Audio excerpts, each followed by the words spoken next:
आपण या कोळंबीमध्ये जास्त काही मसाले वगैरे वापरले नाही आहेत किंवा जास्त काही साहित्याचा पण वापर केलेला नाही आहे. अगदी साध्या, सोप्या आणि एकदम झणझणीत पद्धतीमध्ये ही कोळंबी आपण तयार केली आहे. तुम्ही जर टिफिनसाठी बनवणार असाल ना किंवा जेवणासाठी याचा बेत करत असाल तर एकदम झटपट अशी होणारी रेसिपी आहे आणि सर्वात महत्त्वाचं म्हणजे भाकरीसोबत खाणार तर एक नंबर चवीला लागते. नमस्कार मंडळी, मी शुभा तुम्हा सर्वांचे खूप खूप आणि मनापासून स्वागत करते. आजची रेसिपी आहे कोळंबी मसाला आणि तुम्ही पाहतात शुभाच किचन.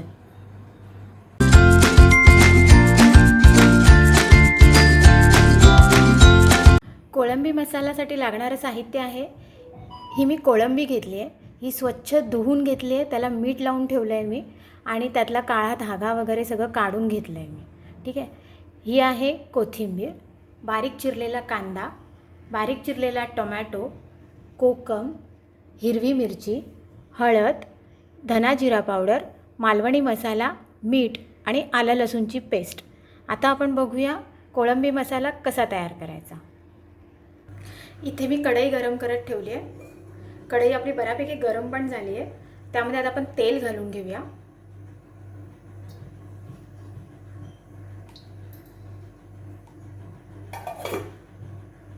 त्या तेलामध्ये आपण कांदा घालून घेऊया बारीक चिरलेला.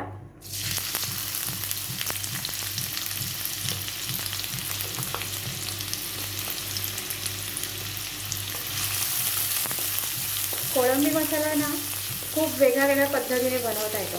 हा असा झटपट असा बनणारा आणि सकाळच्या वेळी आपल्याला जर टिफिन बनवायचं आहे, टिफिनसाठी घेऊन जायचं आहे आपल्याला, किंवा घरी आपल्याला पटकन काही सुचत नाही, आता काय करायचं आणि आपल्याकडे कोळंबी अवेलेबल आहे, तर मग आपण पटापट हा असा बनवू शकतो. आणि हा खरंच इतका अप्रतिम असा लागतो ना, त्याचं कॉम्बिनेशन तुम्ही भाकरीबरोबर जर खाल्ला, तांदळाची भाकरी तर खूपच छान लागते याबरोबर. एकदा करून बघा आणि तांदळाच्या भाकरीबरोबर खाऊन बघा, मस्त लागतं.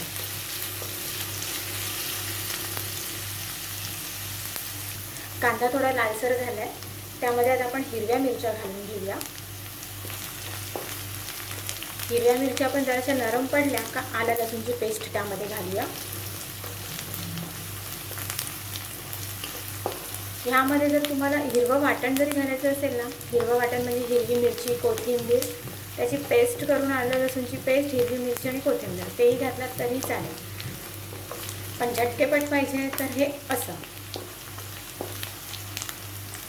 आता आलं लसूणची पेस्ट घालूया.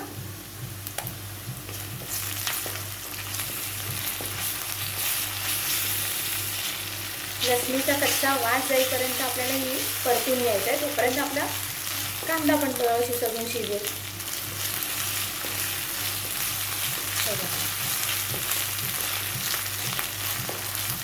लसूण जर व्यवस्थित नाही परतले ना तर त्याचा असा कच्चा असा वास येतो.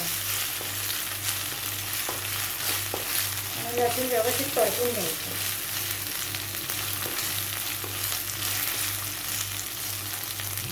आता त्यामध्ये घालणार बारीक चिरलेला टोमॅटो.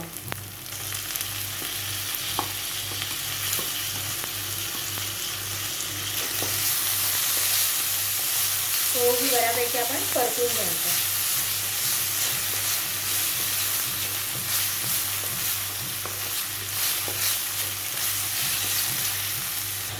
बऱ्यापैकी नरम पडला आहे आपला टोमॅटो. आता त्यामध्ये आपण सगळे मसाले घालून घेणार आहोत. मालवणी मसाला, धना जिरा पावडर, हळद आणि मीठ हे सगळं घालून एकत्रच घेणार आहे. मालवणी लोकांचा मालवणी मसाला हा प्रत्येक गोष्टीमध्ये तुम्हाला असणार आहे.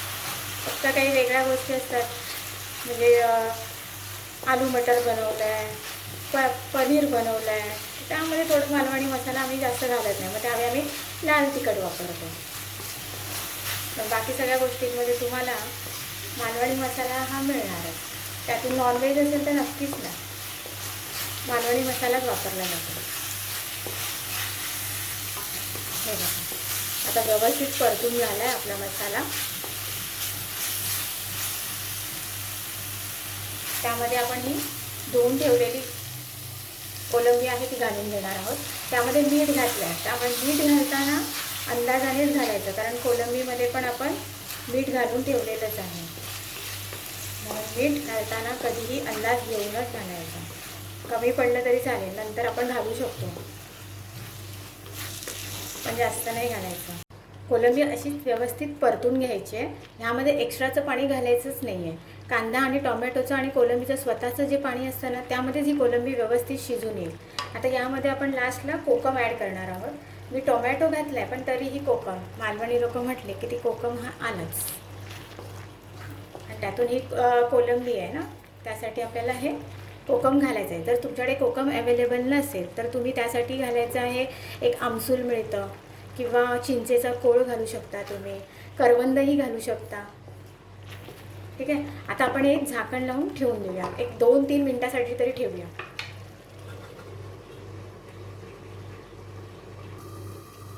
बघूया आपला कोलंबी मसाला कसा झाला आहे तो. हे बघा, मस्तपैकी पाणी त्यातलं सगळं आटून गेलं आहे आणि थंड झाला ना की अजून सुका होईल. बघितलं किती छान दिसतोय तो. आता आपण थोडी कोथिंबीर घालून घेऊया.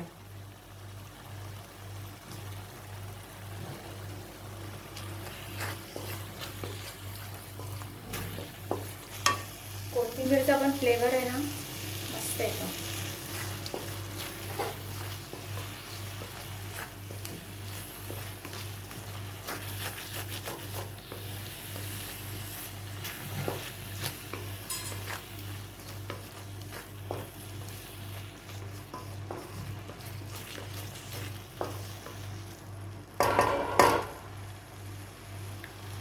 अशा पद्धतीने आपला कोलंबी मसाला तयार आहे. वा, पाहिलं किती चमचमीत आणि झणझणीत अशी कोलंबी आपली तयार झाली आहे. तुम्हीसुद्धा ही रेसिपी घरी ट्राय करून बघा आणि मला कमेंट करून नक्की सांगा. अशाच नवनवीन व्हेज नॉनव्हेजच्या रेसिपी पाहण्यासाठी शुभास किचनला सबस्क्राईब पण करा. आता आपण भेटूया पुढच्या रेसिपीमध्ये. तोपर्यंत धन्यवाद.